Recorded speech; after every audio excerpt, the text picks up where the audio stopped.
PTC news देख रहे सभी दर्शकों का स्वागत है। मैं सुमन कश्यप आपके साथ हाजिर आपके सामने हरियाणा की तमाम बड़ी खबरों को लेकर बुलेटिन की शुरुआत करेंगे, लेकिन पहले नजर डालते हैं हेडलाइंस पर। झज्जर में मंत्री आरती राव ने किया मेडिकल सुविधाओं का उद्घाटन। स्वास्थ्य मंत्री बोली, एचएमपीवी से मिलकर लड़ेंगे, एचएमपीवी से डरने की कोई भी जरूरत नहीं है।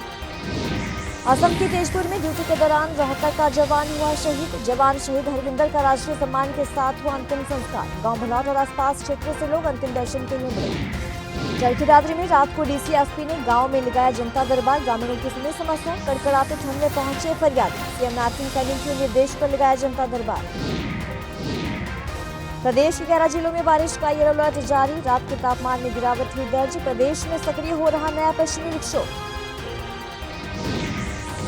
उत्तर हरियाणा में मौसम वैज्ञानिकों की तरफ से वर्षा की संभावना नहीं जताई गई। बारिश का अलर्ट जारी होने के साथ इसके बाद मौसम साफ रहने की उम्मीद।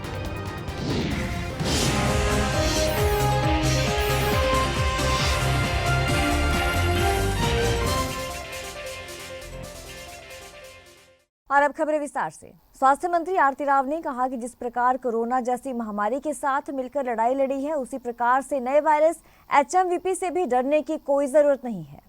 एकजुट होकर इससे भी निपट लेंगे। उन्होंने कहा कि घबराने की कोई भी जरूरत नहीं है। इसके साथ ही उन्होंने बीमारी से बचे रहने की और एहतियात बरतने की बात भी कही।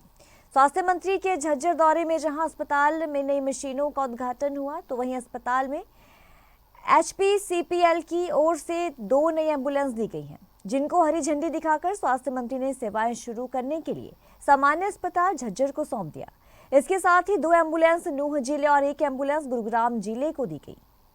जी, हम सब तैयार हैं। सारे डिस्ट्रिक्ट्स को बता दिया गया है कि सतर्क रहें। सीएमओ सभी डीसीज को भी बता दिया गया है। मगर मैं आवाम को ये ज़रूर बोलना चाहूँगी आज के दिन कि आप प्लीज़ भयभीत ना होएं। 4 ही केस अभी तक आए हैं, मगर ये नहीं कहूँगी कि नहीं फैलेगा, मगर आप भयभीत ना होएं। इसका इलाज हो सकता है। और आज के दिन देखो, सर्दी भी चल रही है और सर्दी के चलते चलते ज़ुकाम और खांसी होना लाजमी होता है। और अगर आपको लगे कि आपकी खांसी छाती तक जा रही है, जैसे निमोनिया में वो बहुत ही ज़्यादा बलगम बनने चलती है, तो आप अपने बलगम का टेस्ट ज़रूर करवाएं, तभी पता चलेगा। और हम सब रेडी हैं। और आप अपने हाथ और अपने हाथ को साफ रखिएगा, जैसे कोविड में हम करते आए हैं। कोविड को जूझते आए हैं, जिससे लड़के आए हैं और जीत के आए हैं, तो इससे भी हम ज़रूर लीजिए। हरियाणा में मौसम में बदलाव के साथ ही ठंड तेजी से बढ़ रही है। रात के तापमान में गिरावट दर्ज की जा रही है। बुधवार को फिर से मौसम में बदलाव के चलते प्रदेश के 11 जिलों में बारिश का येलो अलर्ट जारी किया गया है। वर्षा का अलर्ट जारी होने के साथ ही उसके बाद मौसम साफ रहने और उसके बाद 18 जनवरी को फिर से बारिश होने की उम्मीद है। तो वहीं मंगलवार की बात की जाए तो सुबह के समय कोहरा छाया रहा, जिससे लंबी दूरी पर जाने वाले वाहन चालकों को परेशानी का सामना करना पड़ा। भारत मौसम विज्ञान विभाग की तरफ से मौसम में बदलाव का अलर्ट जारी किया गया है। मौसम वैज्ञानिकों के अनुसार नया पश्चिमी विक्षोभ सक्रिय हो रहा है। इससे प्रदेश के दक्षिण और दक्षिण पूर्व और पश्चिम और दक्षिणी पश्चिमी राज्यों के जिलों में बुधवार को बारिश हो सकती है। इसमें प्रदेश के 11 जिले आते हैं। भारतीय सेना की 21 जाट रेजिमेंट के शहीद हवलदार हरविंदर का उनके पैतृक गांव भालौट में गमगीन माहौल में राजकीय सम्मान के साथ अंतिम संस्कार किया गया। हरविंदर असम के तेजपुर में ड्यूटी के दौरान शहीद हो गए थे। गांव भालौट निवासी लगभग 35 वर्षीय भारतीय सेना के हवलदार हरविंदर असम के तेजपुर में 70वीं माउंटेन ब्रिगेड में तैनात थे। ड्यूटी के दौरान हरविंदर शहीद हो गए। हरविंदर की शहादत की सूचना मिलते ही परिजनों के अलावा पूरा गांव और आसपास का क्षेत्र गमगीन माहौल में डूब गया। सेना के विशेष वाहन में तिरंगे से लिपटा हुआ हरविंदर का पार्थिव शरीर जैसे ही गांव भालौट में पहुंचा, पूरा गांव और आसपास के लोग का हुजूम उनके अंतिम दर्शन के लिए उमड़ पड़ा। पूरी अंतिम यात्रा के दौरान शहीद हरविंदर अमर रहे के नारों से आसमान गूंजता रहा। परसों सूचना मिली थी कि हरविंदर शहीद हो गया ड्यूटी के दौरान। तो कहाँ पर ये पोस्टिंग थे और कब ये भर्ती हुए थे? असम में थे पोस्टिंग, और ये 2009 में सितंबर में भर्ती हुए थे। तो कौन सी बटालियन में थे? 21 जाट 21 बटालियन में थे। उनके परिवार में कौन कौन होंगे? उनके परिवार में उनके दादाजी सूरजमल, जो फौज से रिटायर थे, उनके पिताजी फौज में थे, वो भी फौज से रिटायर हैं। उनके भाई हैं बड़े रविंदर, वो अब फिलहाल मौजूदा फौज में सेवा दे रहे हैं। तो इनके परिवार में बच्चा लड़के का कितनी एज है और क्या? मतलब कि इसकी जो बड़ी बेटी है अरविंदर की, वो 8 साल की है। उससे छोटी है, वो 4 साल की है। अरविंदर का लड़का है, वो 1.25 साल का है। लास्ट बार बात कब हुई? लास्ट बार बात हमारी हुई थी 5 दिन पहले। हाँ जी, अच्छा, कब भी छुट्टी आए थे? ये लगभग 2.5 महीने पहले छुट्टी आए थे, पोस्ट छुट्टी के काट के गए थे। ये असम में थी पोस्टिंग में फिलहाल। कारणों का पता चला है क्या? नहीं, ये तो आर्मी से ही पता चलेगा, आर्मी के जो वहाँ पे, हम तो ये घर पे थे। मैं पता चला डिस्ट्रिक्ट एडमिनिस्ट्रेटर को पता चला कि अपने बालोट गांव के हवलदार हरविंदर आसाम में शहीद हुए हैं। उनका पूरा राज्य के सम्मान के साथ क्रिमेशन किया गया। कैसे शहीद हुआ? क्या कुछ? ऐसी पूरी डिटेल भी पाई नहीं है, लेकिन पता चला कि वहाँ पर आसाम में पोस्टिंग वहाँ पर शहीद हुए हैं। तो क्या आर्थिक सहायता दी जाएगी सरकार की आर्थिक तरफ से? सरकार की क्या- जो नॉर्म है स्टेट गवर्नमेंट की तरफ से अलग है, आर्मी का नॉर्म उसकी तरफ से समय पर आर्थिक सहायता दी जाएगी। तो कौन है परिवार में? कितने लोग? परिवार में इनका सारा परिवार एक आर्मी बैकग्राउंड से है। इनके पिताजी भी आर्मी में थे, इनके पिताजी भी आर्मी से रिटायर्ड है। ये 2 भाई हैं, इनका भाई भी आर्मी में फिलहाल सर्विस कर रहे हैं। 2 बच्चे हैं, एक बेटी एक बेटा। बेटा 1.5 साल का। 2 बेटी एक बेटा। हरियाणा के सीएम नायब सिंह सैनी के निर्देश पर चरखी दादरी डीसी मनीष शर्मा और एसपी साहिल आला अधिकारियों के साथ जिले के गांव रानीला पहुंचे, जहां रात्रि ठहराव कर जनता दरबार लगाकर लोगों की समस्याएं सुनी। इस दौरान ग्रामीणों ने अधिकारियों के समक्ष अलग अलग समस्याएं रखी। डीसी ने ग्रामीणों की समस्या के समाधान का आश्वासन दिया है। भाजपा सरकार के तीसरे कार्यकाल के दौरान दादरी जिले में रात के समय समस्याएं सुनने का ये पहला कार्यक्रम है। आपको बता दें कि सीएम नायब सिंह सैनी के द्वारा जिला उपायुक्तों को बड़े गांव में रात्रि ठहराव कर समस्याएं सुनने के निर्देश दिए गए थे। तो हमारे पास 25-30 समस्याएं हैं, मतलब बेसिक जो ब्रॉड कैटेगरीज हैं समस्याओं की। एक तो समस्या है कि यहाँ पे जो सबसे ज़्यादा लोगों ने उठाई कि पानी जो है एंड तक नहीं पहुँचता है, जो इरिगेशन वाला है। पीने के पानी से रिलेटेड कुछ समस्याएं हैं कि पानी में यहाँ पे टीडीएस ज़्यादा है। तो जो संबंधित विभाग के अधिकारी हैं उनको बोला है कि जो आपके एस्टिमेट्स नहीं बन रखे हैं, इन मांगों को देखते हुए उनको बनाया जाए, ऊपर पहुंचाया जाए, और हम भी उसको फॉलो अप करेंगे ताकि जनमानस की इन समस्याओं से निजात दिलाई जा सके।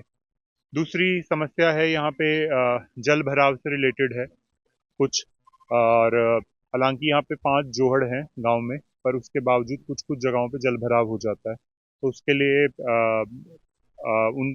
उस समस्या को कहते हैं हल करने के लिए और कुछ कहते हैं रास्ते ढूंढने के लिए बोला गया है, क्योंकि उन जगहों से जोहड़ तक ले जाने के लिए जैसे पाइपलाइन अगर कहते हैं डालनी हो तो उसमें कहते हैं काफ़ी ज़्यादा खर्चा आएगा। उसके अलावा अगर कुछ और सोल्यूशन हो सकता है उसको देखने के लिए कहा गया है।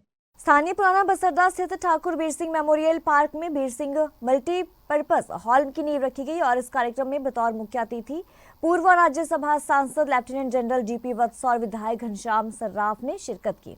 तो वहीं विशिष्ट अतिथि के तौर पर नगर परिषद चेयरपर्सन भवानी प्रताप ने शिरकत की। आपको बता दें कि 15 लाख की लागत से बनने वाले मल्टीपर्पज हॉल की आधारशिला रखी गई है और इस दौरान पत्रकारों से रूबरू होते हुए पूर्व राज्यसभा सांसद ने ये कहा कि दुनिया जियोपॉलिटिकल स्थिति के अनुसार अग्निवीर को अब सेना से बाहर जाने की जरूरत नहीं है। 25 से 70% तक अग्निवीरों को सेवा में शामिल करने का प्रावधान भी है।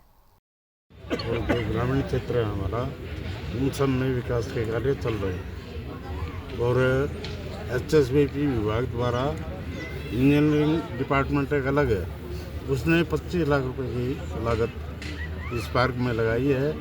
वो बात करने की बात थी कि हमारे कितने आदमी यहाँ पे उनसे सेटिस्फाइड हैं, क्योंकि ऊपर से रिपोर्ट मांगी गई है कि आपकी रिपोर्ट अति महत्वपूर्ण रहेगी। इसके लिए हमने ये प्रयास किया है।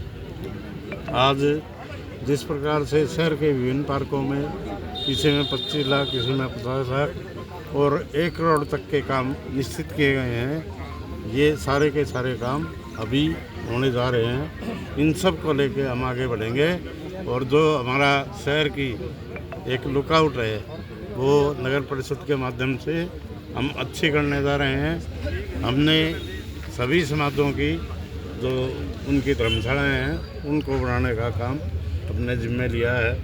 उसमें धानक समाज की हमने बनवा दी हैं, सैनी समाज की बनवा रहे हैं और वाल्मीकि समाज की भी बनवा रहे हैं। अग्निवीर के बारे में मैंने पहले भी कहा था, मैं डिफेंस स्टैंडिंग कमेटी का चेयरमैन भी रहा और मेरी सब यानी ठाकुर राजनाथ सिंह जी से भी बात हुई, जो रक्षा मंत्री हैं, मोदी जी से भी हुई, अमित शाह जी से भी हुई। ये फौज की रिकमेंडेशन थी अग्निवीर, उसके लिए अभी तो 26 में अग्निवीर पहला अग्निवीर बाहर आएगा। उसके लिए स्टेट गवर्नमेंट्स और सेंट्रल गवर्नमेंट ने इकदाम किए हैं। दो ही बातें हैं कि क्या अग्निवीर ज़रूरी है। ज़रूरी तो इसलिए है कि अब इजराइल लड़ाई लड़ रहा है अरब देशों से, उसका बच्चा लड़ाई लड़ रहा है। हर एक बच्चा फ़ौज में तो नहीं हो सकता, मगर फौजी ट्रेनिंग उनको दी गई है। तो इसलिए स्टैंडिंग आर्मी के साथ साथ जीवन के हर एक पहलू में फौजी ट्रेनिंग याफ्ता रिक्रूट या अग्निवीर का होना ज़रूरी है। दूसरी बात है, क्या उनको फौज से निकलने के बाद नौकरी दे दी जाएगी?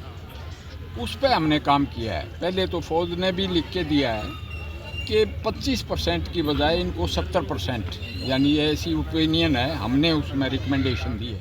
भाजपा के राज्यसभा सांसद सुभाष बराला ने किसान नेता जगजीत सिंह डल्लेवाल के आमरण अनशन को दुर्भाग्यपूर्ण कहा है।